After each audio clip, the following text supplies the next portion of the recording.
Hi, I'm Jonathan. This is the See a Guru podcast.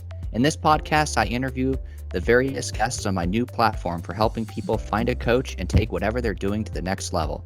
My very first guest on this inaugural episode has worked with best-selling authors, up-and-coming authors, corporations, small businesses, and educational institutions at all stages of their writing process. She helps guide her clients to release their inner creativity so that they can realize their beautiful and bold statement. Trained in both sociology and communication, she sees the world from a bigger picture angle. She helps her clients to take their focus or brand and shape it to reach the most people. She provides coaching and editing services for authors wanting to self-publish. She also has an up-and-coming book at some time in 2021 and possibly even by the end of the year. So keep an eye out for it. You can find her at seeaguru.com/The Identity Guru. Also, the link is in the description. Now, please welcome Bonniejean Alford. Hi, Jonathan. I'm happy to be here. Great. So happy to have you. So, I'm sure people are wondering right now, what exactly is it that you do for your clients? Could you explain what an identity guru is? Well, the Identity Guru is my brand. It is how I identify who I am as I work with my clients as a creativity coach and editor. My goal is to help them know who they are so they can own it and then communicate it to the world. Because no matter what we do in life, if you don't know who you are or what your brand is, so to speak, then you're lost. And whatever you write comes across without the conviction of owning your personality and your identity. Thus, the Identity Guru. Perfect. So it's your belief then, I would surmise, that by kind of understanding who you are, you can better target your audience and thus grow your sales. Would that be correct? Absolutely. If you know that you are somebody that works in a particular field and has a particular focus and expertise, and you know that about yourself, then you can reach that target audience a little bit better, or maybe realize that the target audience you've been trying to get and you've been struggling to get wasn't really the audience you wanted to reach. And even myself, I had to go through this. As I told you, I'm in this contest for my memoir that's due out either later this year or next year. And one of the judges said something to me and I went, you're absolutely right. I need to include that in my target audience because that is who I'm trying to reach. Perfect. I feel like, so there's a lot of authors who are interested in See a Guru, a lot of people who are in writing and they're trying to take their writing to the next level. And I know, because I personally have tried to and failed many times, still failing actually, to write a novel. And one of the biggest struggles for me was always trying to identify my audience because, I like sci-fi. I like writing sci-fi, but that's a big target. Are you going to go for the people who like to read this genre of sci-fi or that genre of sci-fi? And I feel that there's so many options that I'm almost just drowning in a sea of what audience should I target. So maybe your advice to me would be to kind of look inside of myself. Would you say that's right? It's not always look inside yourself. Sometimes it's look around yourself. Sometimes it's look at the characters. When we're talking about a book, in some ways it's an extension of yourself, but especially fiction, the book itself has its own personality and identity, and the characters within it have their own personality and identity. And every client I work with, we have a different path, and I have to develop a different way to work with them because you are very different than somebody else I work with. And what works for you is not necessarily going to work for them to figure out what their goal is, what their target audience is. Perfect example. I have multiple books that I'm working on, and sometime after my memoir, my first novel is going to come out, and that novel is what I thought was a science fiction novel about time travel. Perfectly good explanation, right? I knew exactly who my audience was. I went in to pitch it to this lovely agent who had replaced the agent I'd originally signed up for. It was at a conference that did open pitching to agents. I sit down with this lovely woman and we're having this beautiful conversation and I'm explaining the book to her and she goes, "Let me ask you a question. Why are you meeting with me?" And I go, "What do you mean?" And she says, "Well, I don't do science fiction at all. I don't rep any science fiction, not even the littlest piece of it." And I go, "Well, I was assigned to you because the other person left." And she's like, "Well, that explains it." I said, "But let me just tell you what the book is really about." And I started to tell her about how it is a coming of age story with a science fiction backdrop. And the science fiction backdrop is actually secondary to this coming of age story. And she goes, "I'm interested. Send me the full manuscript. When will it be done completely?" Oh, wow. I still haven't sent it to her because it's not quite done yet, but soon, in the next month, I hope. But it took me hearing her question in that moment, I had to think, wait a second, what am I really trying to do with this book? And once I did that, once I realized that, wait a minute, this is not a science fiction book, it's a coming of age story with a science fiction backdrop, then the book started to really flow and it really came together because I was at a loss for how to get over a certain hump here or there. And now it really flows and it works, and the character of the book has come alive in a different way. And it just took knowing what that key point about its identity was. Oh, wow. Sorry, I had a hiccup in the network there for a second. So the part that got cut off, I think you had said something like that the key point was realizing that it's a coming of age story, not just a science fiction. Right. Yeah. So the key point was realizing that it was a coming of age story rather than a science fiction story. So that helped it come alive when I started doing revisions.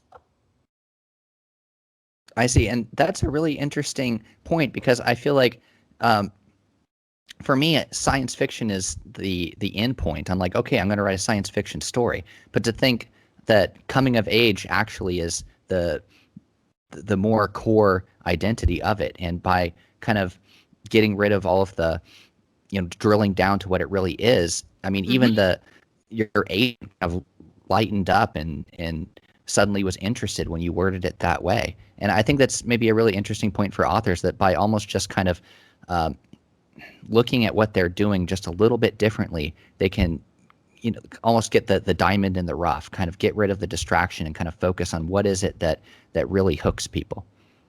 Well, and like with your work in sci-fi, so the science fiction is the, if you will, the foundation in which you're working in. And for some books, it is all about the foundation and it's all about how that structure is done.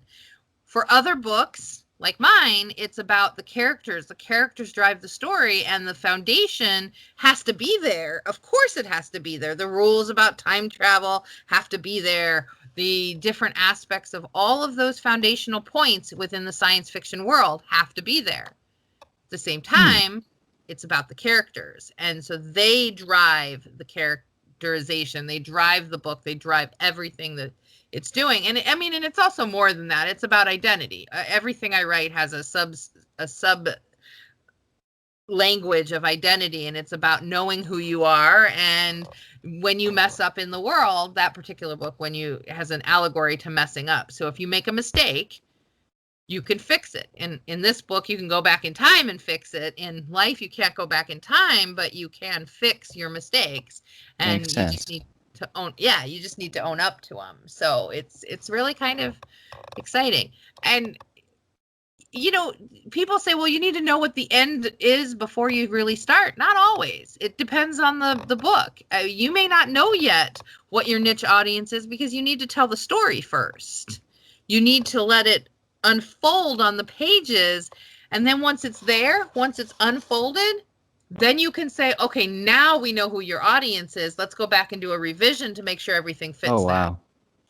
That actually kind of brings me to, that actually kind of brings me to my next point, which is the digging into the how of how you do this. Like, let's say you're somebody who's really struggling with trying to find their identity, maybe in their literary work? What are some concrete steps you'd go about? One of them you just started right now, which is kind of writing the novel all the way through. I mean, would you recommend that for a new author, or is just kind of writing it out all the way through to kind of figure out exactly how to distill that down? And what are some other steps that you would say, some concrete steps people could take to find their identity? I'm always in favor of just sitting down and writing. Absolutely. That doesn't always work for every single person. For some of my clients, we have to do it very much in piecemeal, and I have to guide them with questions and prompts. And once I give them a prompt, they'll go and they'll extrapolate so detailed, and they'll write 5 chapters from one little sentence prompt. And then other clients will hand me 60 pages and be like, hey, I've got you 60 pages for you. And I'm like, I didn't even give you a prompt. What are you doing to me? So that's why I say it's very individualized. And while I do know some gurus, some coaches, colleagues of mine have a very strict regimen. They say, here, we're going to do this, then we're going to do this, then we're going to do this. Mm-hmm. I can't play that way because that's not how life works. As a sociologist of 20 years, I recognize that the nuances of life just constantly are shifting, and an individual is constantly shifting. And most people, the reality is they don't know who they are, and they don't know who they are enough to even write what they think they're trying to write. So I always look at each client as its own process. While I use a lot of the same methods, I almost always start with a questionnaire that has about 10 questions that answers some things about a person that may seemingly have nothing to do with the writing process, but they are things for me to get to know the person, and how someone answers them shapes how I'm going to work with them. From there, it really depends on what the person needs. So I have this one client who needs prompts every week. I will send him the prompts. He will do them. I'll get them back. I'll give him feedback. And then at some point we'll piece it together. Then I've worked with other people that just want to sit and write, and they just want me to review it and give them feedback. My current client, she is writing her book, and she's a very, very busy doctor. And we came up with a methodology where she records what she wants to say. I have a transcriptionist type it all up, and then it comes to me and it's merged together. And then I go through and do my edits, developmental edits. And by next week, I have to get it to her with my comments in red that says, we need more information here. We need research here. And I'm going to, for her, number them so she can record for number 1, for number 2, for number 3, so I know exactly where to plug in what she records into each spot. That way she doesn't have to go back and forth, and we don't have to guess where it is because page numbers got messed up or whatever. I see. And how could you give us some insight into these prompts? Like, what kind of questions are you asking? Some of them are ridiculous. Some are, if you were a tree, what kind of tree would you be and why? Oh, wow. Okay. I love trees, and I always love to see people's reaction to that question. And I feel like I see a lot of these on Facebook. Yeah. Well, I've done it even before, long before there was social media. Oh, wait, I just aged myself a little bit. Never mind. I've used that one for years. Actually, it was an interview question in my first job interview, and I went to the interviewer. I went, why does it matter what kind of tree I am? I'm here to do this job. It has nothing to do with trees. I guess the paper is made from trees. So I didn't have any clue that they were looking to try to get my creativity. But I was curious too. So it's about the creativity. Right. It doesn't really matter what you say, though. There are some psychological experts that say if you answer with a weeping willow, you are this kind of person. If you answer with an oak, you're the. I don't look at it that way. I look at it as how creative is the person and how can they turn it around to make it about something different. Sometimes sometimes the prompts are very specific to their book. So, for instance, this particular author that is writing the book that I'm having the transcriptionist type, she's writing a book about the COVID situation. As a medical doctor, it's her perception of what it is. So asking her about trees probably wouldn't be a logical thing, but I might ask her a question to define what American culture is, or define what Syrian culture is, since she is an immigrant from Syria living in America. And she loves it here. She's truly an American. I think she's more American than me at times. Shh, don't tell anyone. Oh, wait, everyone's listening. That's okay. The point is, she needs questions that are going to be different than, say, you as someone who's writing a science fiction novel that doesn't yet know what his sub-target within the science fiction world is. So your target might be I might ask you to, okay, give me a detailed description of one of your characters. That's your prompt this week. I see. So every week, if you were working, let's say you were working with me to develop my science fiction novel, you would every week give me a prompt like, okay, like the one you just said, or, maybe I'm just going to throw a prompt out there. You tell me if I'm way off base here, but, what kind of setting are you? I don't know. What kind of spaceship are you? I don't know. And you would give me something like that every week? Yes. So I might say, describe in excruciatingly painful detail the spacecraft that you're using. Interesting. It doesn't mean every detail you put in this will be in the book. I'm wanting you to use your detailing skills to detail even the most mundane crack in the corner that no one ever sees. Because that actually might be in the story. That might be the start of the story, that piece of that description of the ship. And then you have the description of the ship that you can take pieces of and put wherever you want in the book. And it makes the book come alive in a different way.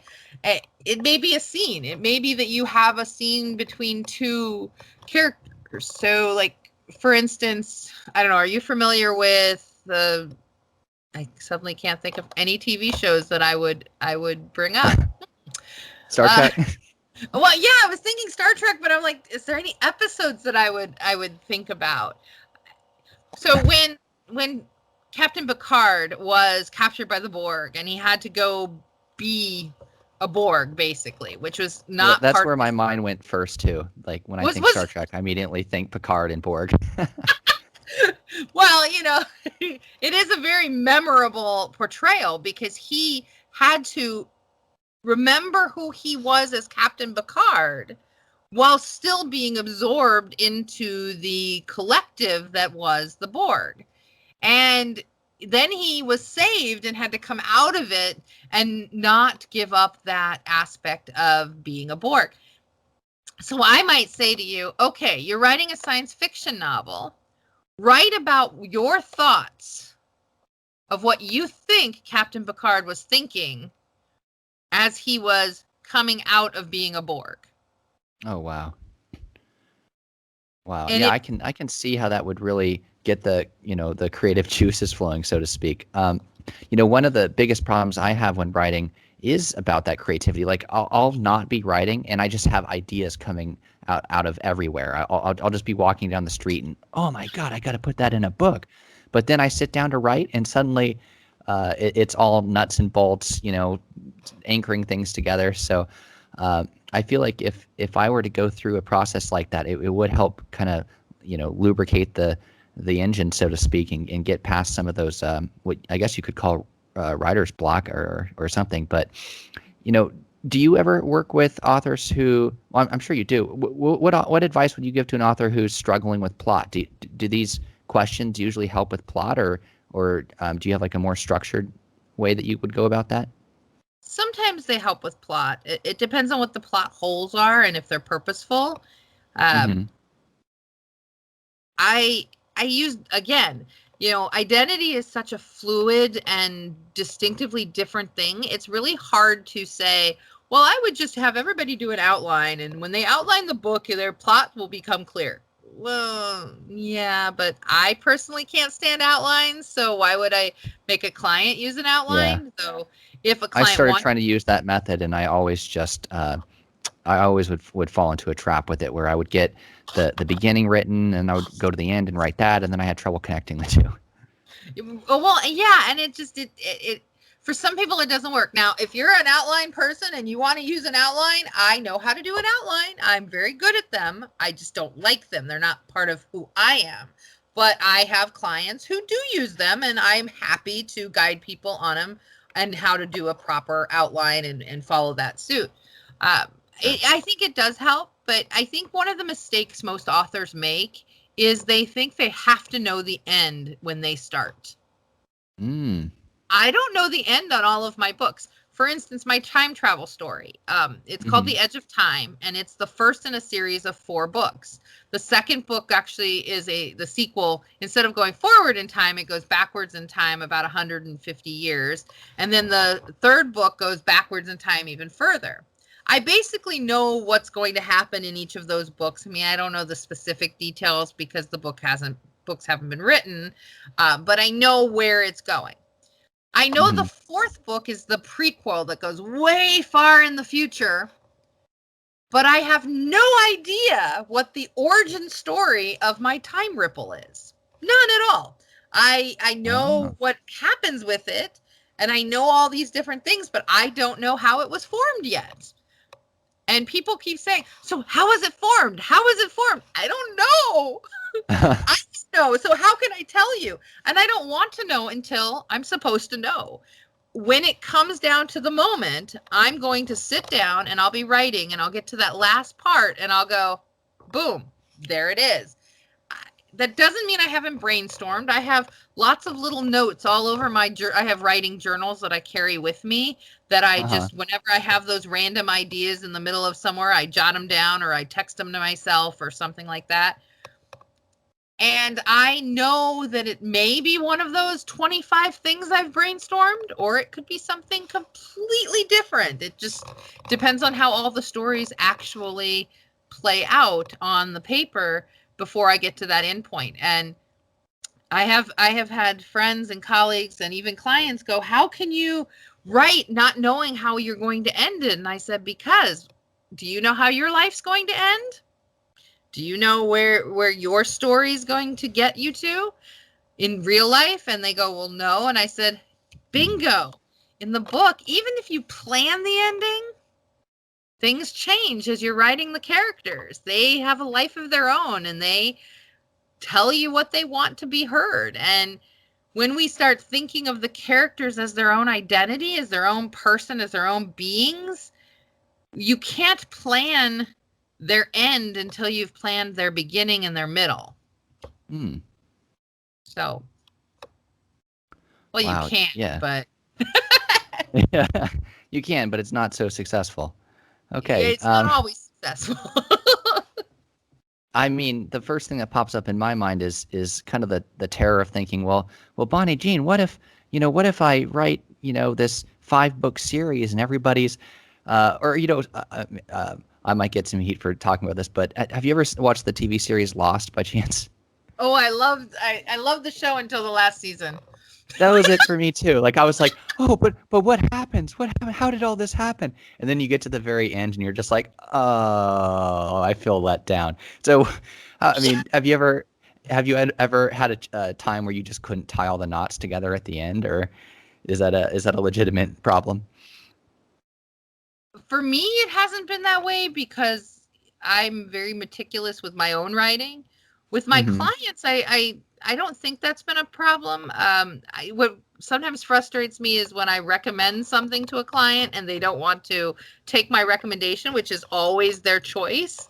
And I can see it in my head in a different way than they can, but they're very married to their idea and it has to be the way they saw it. And that's okay. So when I start working with clients in the coaching capacity, as an editor, it's different, especially when it's end editing, or if I am, my firm actually doesn't just do editing and creativity coaching. We also do creation services. So we lay up the entire book for someone. When someone comes to me at that stage, they've got their ideas. Even if I recommend things, they pretty much stick to what they want. Sometimes they trust that we know what we're doing when it comes to laying it up in design. But Most people aren't quite as open-minded when they're at that space.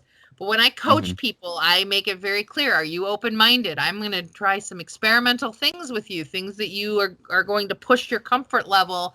And are you ready to push your comfort level? Because the only time we can reach greatness is when we step outside of our comfort zone. And that kind of, sorry to cut you off, but I feel like that kind of strikes me as I'm like, yes, Bonniejean, I want to reach greatness. So tell me, like, what do you feel in all the time you've spent working with your different clients? What is the secret sauce that makes the difference between an author who is maybe let's move beyond the point where they're struggling to put together the book, but what is the difference between an author who hits it out of the park and is able to have a successful writing career, which is one versus one that just kind of struggles on the runway and never quite takes off? What is that? What is the difference maker there? risk. Risk. You have to be able to risk it all in order to achieve the greatest whatever that you want. And that person that writes the book, beautiful book, but never publishes it, or self-publishes it and barely lays it up and puts it on Amazon and doesn't do any marketing, it's not going to get anywhere. You have to take the steps and take the risk. Like, I just launched a publishing company, not to publish my own work, but to publish others. I have no idea how it's all going to play out or how it's going to fall into line yet. I'm still searching for my first author to be the inaugural book that I publish. Actually, I know who I want to be the inaugural book, but she's not quite ready yet. And it's everything we publish is going to be new and emerging authors, and it's going to have a focus and identity. Everything that we write, that we put forth, is going to be telling a story about an individual. It's a great risk starting a publishing company in a landscape that's saturated with books. But I have this vision that new authors who struggle with these big name companies, who have amazing stories but are fringe writers, that are a little out there, that no one would give the time of day to because they don't fit the box, or they're a square peg that doesn't fit in the round hole. I want to give them an outlet that they have a better chance at being published in. That's not a guarantee I'm just going to publish everybody who comes through my door. I have to be able to feel like I can sell the book and market it and get it out there for them still. And there's a whole submissions process, and I have this amazing submissions manager who, is quirky and sees the world in a different way than the average person. She's very much a square peg in a round hole of our world, and we together are going to pick some really great books. I won't deny that I may self-publish my own stuff through my publishing company, but I will also go through the submissions process. I will have to fill out the information, and I will sign a contract just like any client. It's not like I didn't launch this just to publish my own books. I launched this to publish books like maybe yours, if depending on if it has an identity angle, because every book has to have an identity angle.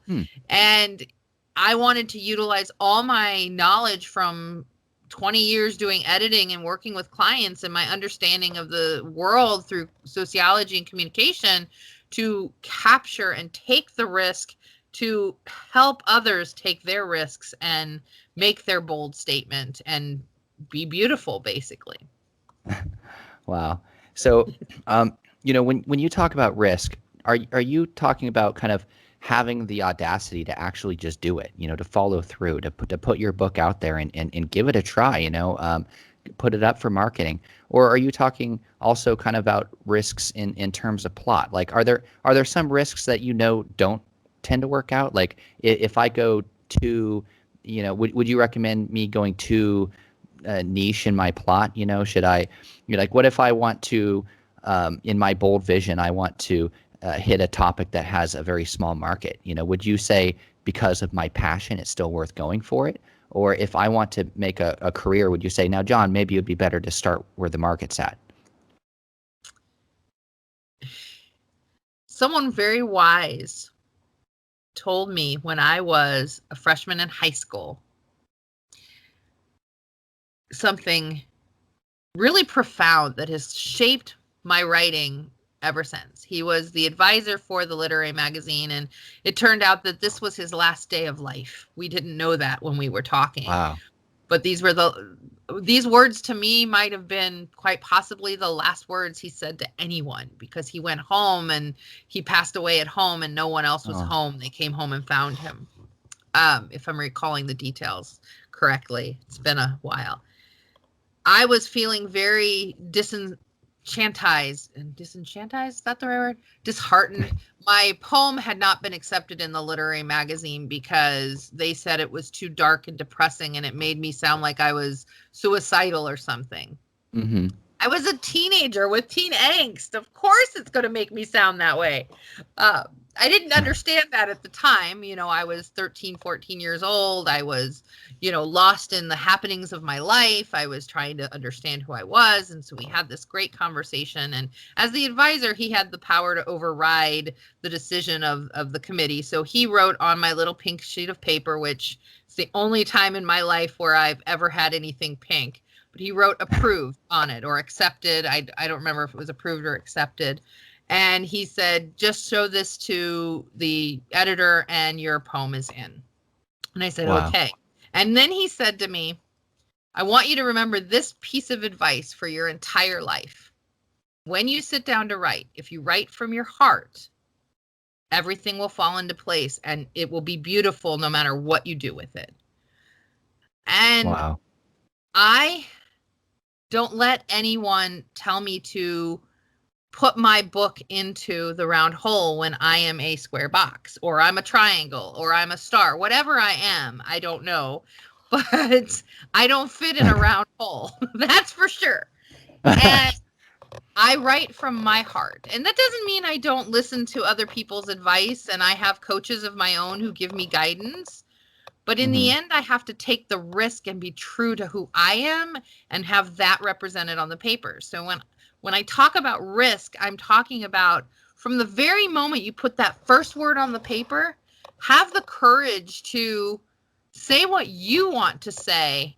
And if you have a niche audience, if you want to write a science fiction story about lesbian aliens who don't have any desire to conquer the world, but they come from a conquering society, and they're all about peace, love, and not war, and it's very niche in that little, I can't think about how to make it even more niche than that, then go for it.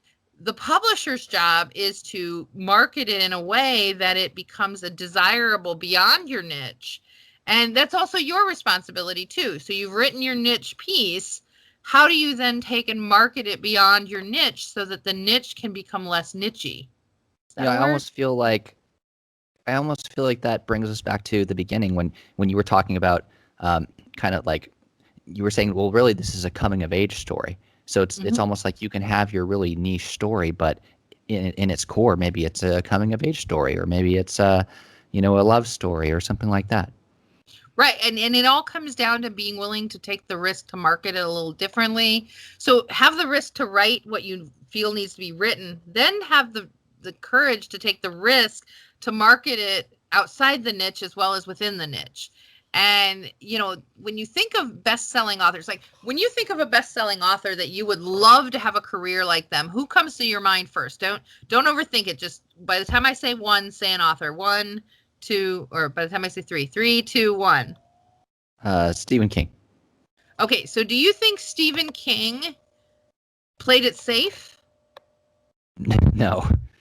I mean, think about his stories. Carrie comes to mind.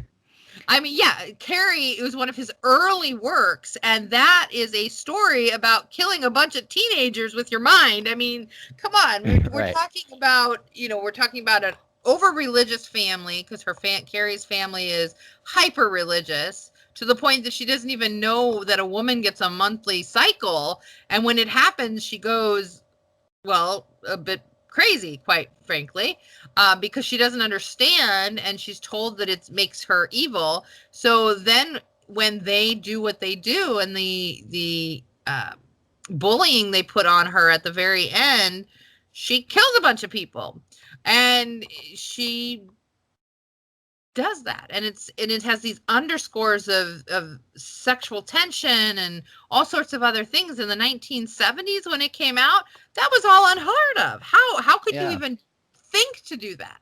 And I remember Stephen King talking about that in one of his interviews, where he was saying he had thrown the story in the trash, and actually his wife went and dug it out, and she was like, no, I read it, I want to hear what happens next. And he's like, but I don't know anything about teenage girls. I don't know how to write a story like this. And she's like, well, I'll help you. But that was certainly a risk on his part. I don't know if I would be bold enough to go with that. I mean, it really does. I guess what you say, it was a risk, a big risk. And the other you bring up another point that's really important when you're taking risks: having a support system. In my life, growing up, I never had a support system. My own mother would tell me that even though I could write well, I would never be good enough to be a professional writer. I would never be, no one would ever pay me for my words. And I'm paid all the time for being a word artist, for working through people's words, helping them write their words, writing. I've done some ghostwriting over the years, and I've written words for people, and I'm like, I wrote some really good words, and man, you're making lots of money off my words. I don't want to be a ghostwriter anymore. So, I just don't want that for myself. I want to help others be them, and I want to be me. And until about a year or so ago, I didn't really have a strong support system that I realized that I had. I mean, I have had some really amazing friends that support me unconditionally, but I don't have family that supports me. Even my own sister won't read my memoir because her words were, we don't have anyone in common anyway, so it doesn't really matter. As if I'm only going to sell it to people I know. She doesn't realize that I intend for this book to be on the best-selling list, and people will know potentially who she is if they know she has a sister. And that's not my problem. She was given the opportunity to read it and give me her thoughts, and she chose to not be part of my process, and that's okay. And it also says a lot that she doesn't believe I will make it. And that lack of support actually makes me want to make it more. Yeah. And I mean, and I look back at my career, I wrote my most recent bio for somebody recently, and they read it and they went, wow, you've done a lot. And then I reread it through their lens and went, wow, that woman on that page is impressive. Who is she? Oh, wait, she's me.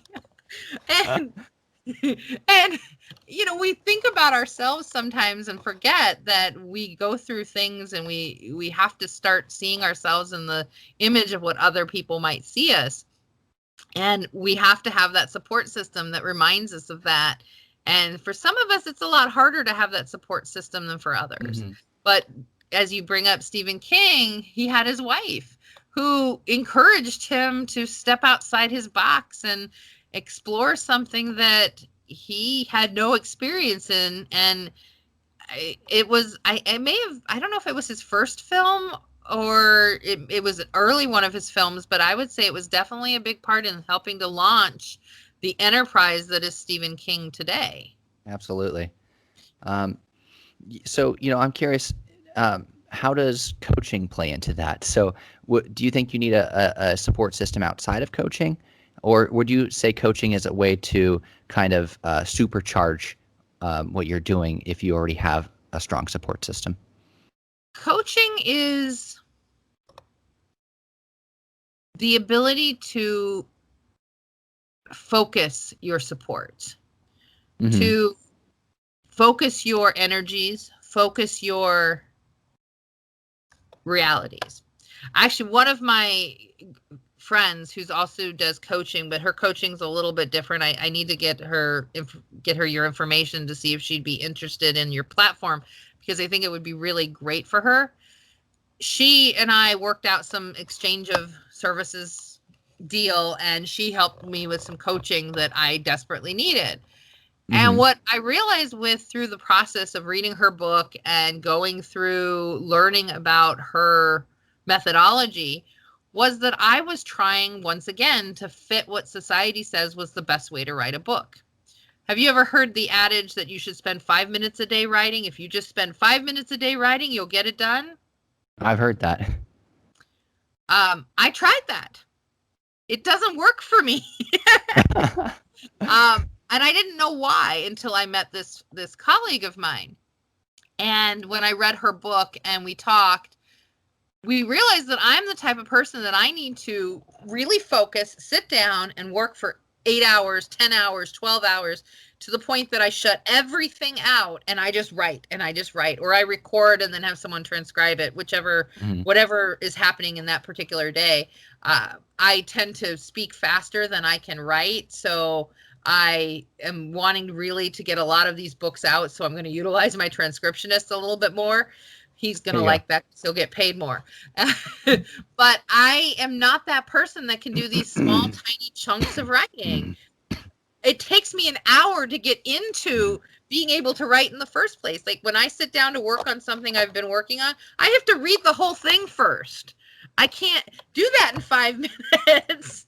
I have to be in the world. And when you have 100 worlds in your head, you have to be in that world and shut all those others off in order to write. For someone else, 5 minutes a day, it will get the book done.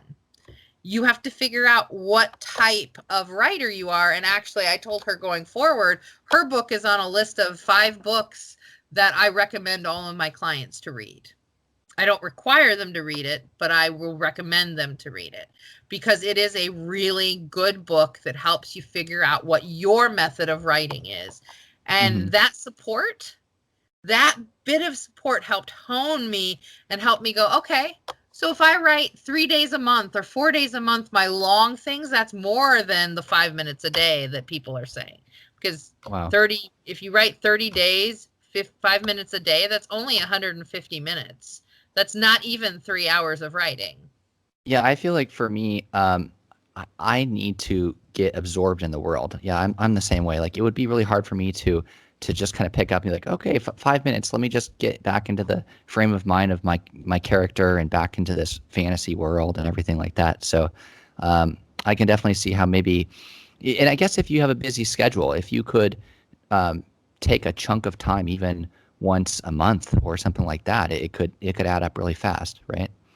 Right. So my goal is to always take 1 day a week and do an 8-hour writing session.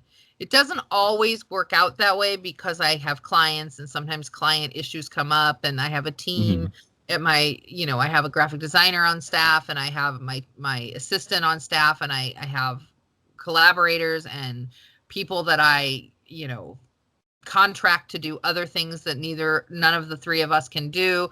So I have people that I have to manage constantly and in not just my clients, but my team. My writing sometimes takes a back seat to helping other folks. And I'm still working on that balance. And you want to know the truth? I'll probably be working on that balance until the day I die. It's a hard balance to strike. Well, no, it is. And part of that comes with I know what my mission in life is. I know my writing is important, but my part of my mission is helping others to be able to tell their story. And I have to live both truths at the same time. And it's a daunting but exciting task. Oh boy. So, since we're getting to the end here, I feel like I should ask you about some of the other things that you do. So you obviously do a lot of work with authors, but I was reading that you've also helped some of your clients increase their profits tenfold. I realize it's not necessarily typical, but what kind of I mean, how did you do that? Could you tell us a little bit about that? um Yeah, and as you notice, I try not to bring up names of my clients because I try to keep their Oh, sure, absolutely. confidentiality. Obviously, if their names are written on my website and testimonials, but still, I try to keep the specifics um, confidential. It's kind of just a habit I've gotten into, not using names for anyone. It's also how I write my memoir. It's no names in it. Okay. One of the things that I do is help them really know what their target is. And in one case in particular, this friend of mine who technically I would say was a client-ish. Mm-hmm. I helped her as though she was a client, though she wasn't officially a client, Mm-hmm. in the sense that she paid me to do anything for her. It was more, I have like 5 people in my life who I will just drop anything for and help them, and she's one of them. Mm-hmm. Um, she does things for me too, so it's not. It's we exchange of services. I'm all about bartering. Bartering is a really good thing. Barter with money is great, but sometimes you have things that I need that are different. So she lost her day job and she Mm-hmm. didn't know what she wanted to do. And she'd been running her coaching firm on the side for years. And I looked at her and said, well, why don't you just take your coaching firm full time? And she's like, oh, but I won't make enough money. And I go, just stop. Let's talk about this. And we had this brainstorming session for 3-4 hours and we broke it down what she wanted to do with it. And we talked about her target clients were, and, transitioning people from being folks that she just helped for the fun of it to being paying clients. And within a year, she not only started the business, but got to a place where she was flourishing and didn't know how she was going to meet the demands of all the clients she had. And so I would say her growth was more than tenfold. I mean, her growth easily was more than tenfold. And to this day, she's actually has taken a step back because she made some choices in her life that are a bit different, but she's Mm-hmm. still running a business and it's still flourishing. It's interesting. She dropped back because she was growing too fast. And I've had that happen with a few other clients, and people will look at me and go, "You've taken 20 years to be successful. Why should we listen to you?" I go, "Because along those 20 years, I've made a lot of mistakes. I've taken wrong directions. I've experimented and explored, and it took me a long time to figure out what my actual brand was. All of that experience has helped me help my clients Mm-hmm. avoid all of that. I say to them, let's do this. What do you think about this? We figure it out. Like, I'm working with a new client now who is launching a fitness company. He's wanted to do it for 10 years, but he was stuck on the name. He couldn't figure out what he wanted to name the company. And he had all these great ideas for running the company, but if he couldn't name the company, then you can't really get anywhere beyond the name. He kept Mm-hmm. trying to do something with his own name, and it just never flowed and it never worked. So we're having this conversation, and I go, "How about?" And I throw out a name, and he goes, "Yes, that's it." And now this weekend, we are getting his business license for the state of Illinois. We are going to make his logo. We've got some ideas for a video. We've got ideas for his website. So we've in less than a month, we've taken something that he's been wanting to do for 10 years. He's ready to launch it and get everything he needs to put it in place, simply because now he has the name. He Wow. knows what it all centers around. And I predict that if he stays the course and actually, follows the advice I give, he will within 3 years be able to leave his day job. And Wow. and that's his goal. He would like to leave his day job. He would like to stick with just doing this firm or this fitness company that has a little bit of a different premise, that he has to be willing to take the risk and do it. So And what about when people are struggling with more than a name there? Like what would you say are some of the biggest, most common problems that you see that people are struggling with, and what's your way of overcoming that? two things that I see when I am invited in to do any work with clients. One, they don't know their brand. Their brand is their Mm-hmm. identity. I mean, you have to know your brand. Your brand is not just the name, but it's your target audience, it's your pricing, it's the services you offer. Mm-hmm. I know from experience that I didn't know my brand. Well, I knew I was in communication, but I didn't know what I really was. So I was trying for years to do everything under the sun in communication. And it's not that I wasn't good at these other things. Like I did photography for 25 years. I've won awards for my photography, but photography isn't what I really want to be doing for clients. I don't want to go take pictures of weddings. And every time I did one, I would cringe because I had to go do another wedding, and it wasn't what I wanted. Clients, with the exception of one client, every client I've ever had loved their wedding pictures. That's not the point. The point is, I admit I have clients who didn't love them, but that you can't please everybody every day. Sure. But I didn't know what my brand was. And when I figured out my brand, when I figured out who I was, ironically, that same friend / client that I helped take her business to flourish more than tenfold within a year, she was speaking in one of my classes, because I teach sociology at a local community college, and she was talking about service to the community and how it's important to give back, and her project that she works with in feeding the homeless. And she makes this comment about how the people who are homeless have an identity too. And she said something else. I don't even remember what she said, but I said, in response, I just went, wait a minute, everything I do is about identity. And I, in that moment, realized that my first master's thesis was on identity. My second was on identity. All the work I do in my classes, all the work I do in my writing. And that's what was missing in my business, that it was missing the thread that tied me together. And from that moment, that was about 4 years ago.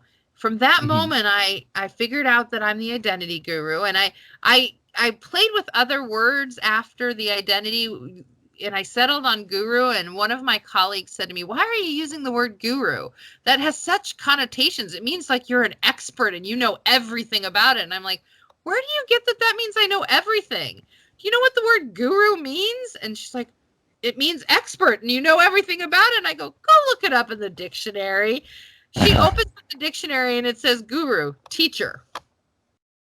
All a guru is a teacher that has expertise in their field. It is somebody who has knowledge, but a good guru does not profess to know everything, and a good guru will admit when they have failed, or when they have failed to succeed, or when they've made mistakes. And if you look through history at who the most named or biggest gurus were, they never had an attitude of like, I know everything. So it fit perfect. I'm a teacher. I'm an educator. I help people know who they are. So that branding component, I was missing that branding component. And my own story is example of what I can do for someone else. So once I branded myself, then I needed to get the marketing down. And that's the second thing that people are often missing. They don't have the marketing in place. They don't have everything ducks in a row. Now, it did take me a while to get it there, because it's really hard to coach yourself. Yeah. It's hard to see your own flaws. I'm just going to admit it. Coaching myself is really tough. And I was also, at the time when I came up with that, going through a divorce, a semi-messy divorce. And I was hitting some real roadblocks with my personal life. So it took a little bit of time, and I kept saying, I need to redo my website. I need to redo my website. I'm very happy to say my website has been relaunched. It is beautiful. My new graphic designer has really made it something just like it's what I've always wanted, and it really expresses who I am and what my company does. And she's created my author page and my publishing company page as well. She is phenomenal, and she listens and understands what I'm trying to get at. And it took a while to relaunch, but when I look at clients, I can say, do you have social media? Do you have this? Do you have that? Are you actually utilizing social media? Have you grown? What are you doing to grow your presence on Twitter? And they're like, well, I don't know. How do you do that? And I said, well, there are some methodologies you can use. And I walk them through depending on what industry you're in. And then, they're like, well, do these work? And I go, I don't know. Let me tell you what I did. I was told at a conference by an agent that my memoir, my life story, wouldn't go anywhere if I didn't have a presence. I didn't have a reach of 25,000 people. And they said, because you're pretty much a nobody. You're not famous. Nobody knows who you are. And I'm like, well, I don't agree with that. But okay. So in the year from them telling me that to when I met with them again at the next conference a year later, I took my Twitter followers from 50 to 1,500. Wow. Whoa, wait a minute. So how do you go from somebody who nobody knows who you are to having a Twitter account that's just exploding like that? I'm sure everybody's wondering that. Well, you have to be very proactive, and I actually hit a stalling point at 1,500, so I've let it sit for a bit, and it's dropped down to 1,400, and I'm now employing the methods again, and I won't see as explosive a growth until I actually publish my book, because simply put, I've semi-maxing out, and I did just launch for my company a company page, and for the publishing company a publishing company page. So I'm going to employ those methodologies with those as well. But one of the key things is people always say, well, they want to be followed, they don't want to follow anyone. Well, you have to be willing to follow someone. And my next goal is to have more followers than I am following people. I'm getting pretty close. I still have a few hundred more that I'm following compared to who's following me. But what I did was every single day I followed 10 people. Wow. Every day. That's a very practical thing that I think people could do. 10 people that I felt, at least 10 people. I mean, I may have followed more than the 10 people some days, and some days I may have skipped a day, but for a year, I followed at least 10 people. And what happened, and this is experts in the social media field. I did a whole lot of research. I do have a master's degree in public relations. The communication is a focus in public relations. So, and specifically, I focused in social media. So I have an understanding from an expertise and training, but I never applied some of these things that I'd read. So I said, well, I can't advise people if I don't do it myself. So every single day, first thing I did, okay, who am I going to follow? I don't really want to go on Twitter today. Oh, I got to do this. The other thing is to also make posts. Don't just follow people. You have to actually put things out there. So you need to post at least once a day. Now, I don't always post once a day now, but I try to. It's at least a couple times a week. And I'm actually about to task my assistant. He doesn't know this yet, so if he listens to this before I tell him, I'm about to task him with a brainstorming dump where he basically plans the next 100 tweets for me on both the company's and my personal page. So I posted every day. And what happened was return. I got a return on that. They say that somewhere between 20 and 50% of those you follow will follow back, depending on who you're following. Now, if you follow people that have the blue dots, you're going to be less likely to get them to follow you back. Okay. So I do have some blue dot people who followed me back. Wow. And blue dot means that it's a verified account of someone famous. So I have a handful of those followers. And I have almost everybody I followed who were not blue dots were in my field and liked what I was posting and followed me. Now, there is attrition. People leave social media. They fall off Twitter. So, I'd gotten up to 1525 and it dropped down to 1411. And I think right now it's at 1440 because I've been following people again and growing people as I've been shifting my identity and who I am. I've been shifting who I follow.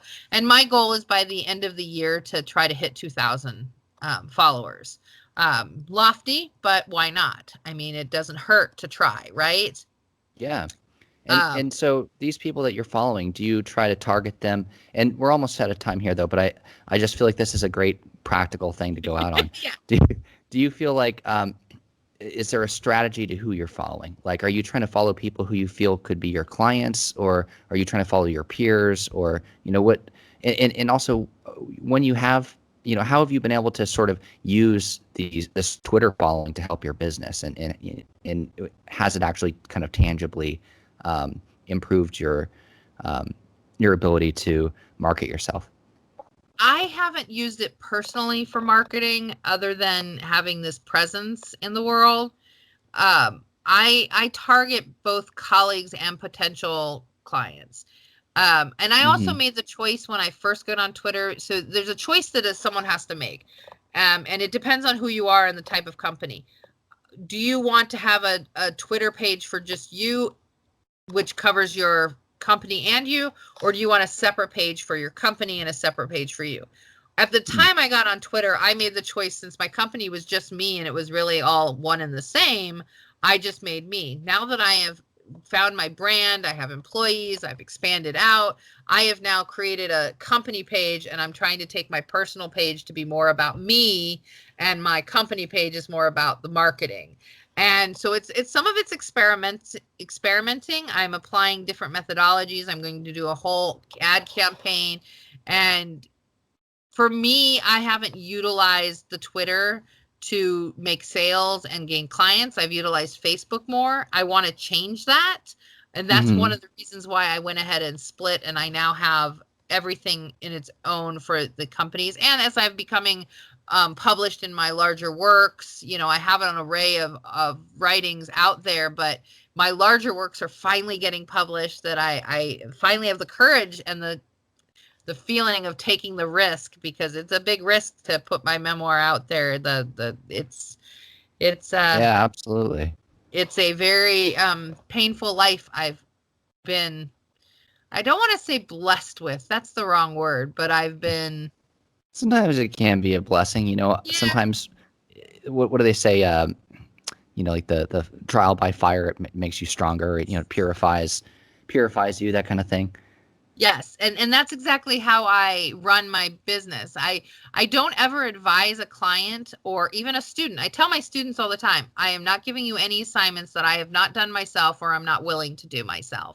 Right down to the fact that last semester I taught Sex, Gender, and Power, where their final was to write a fairy tale. I did every assignment along with them and wrote a fairy tale at the end with them.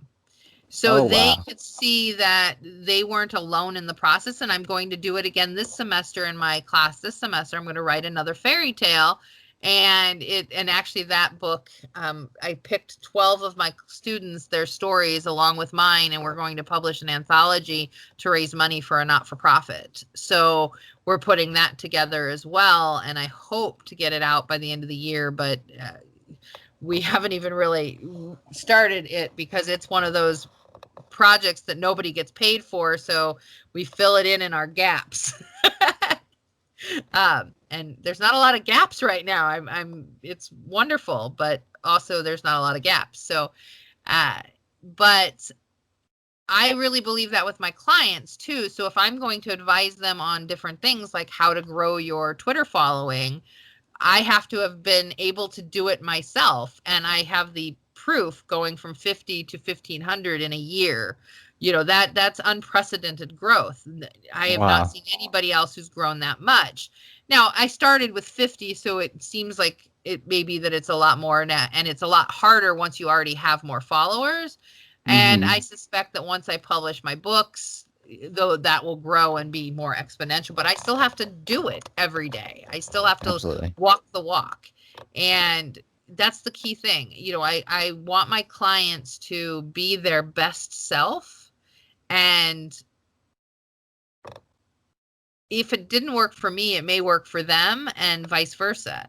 So it's important that we find the common ground and we work together for their best self. I think that's actually a great place to end it too. Be your best self. Kind of wrap it back around to the identity guru. So, yes. I thank you so much for coming on and taking your time to do this podcast, Bonniejean. And I feel like A lot of people would really be helped by this. And by the way, anybody who's listening, if you want to um, if you want to talk more with Bonniejean, if you want to have her help with coaching, if you have a project you're struggling with, you can find her on See a Guru. The link to her profile is in the description below. And if you're interested in hearing from more gurus, just go ahead and hit subscribe. And this is the end of the first episode. So thank you all so much for listening.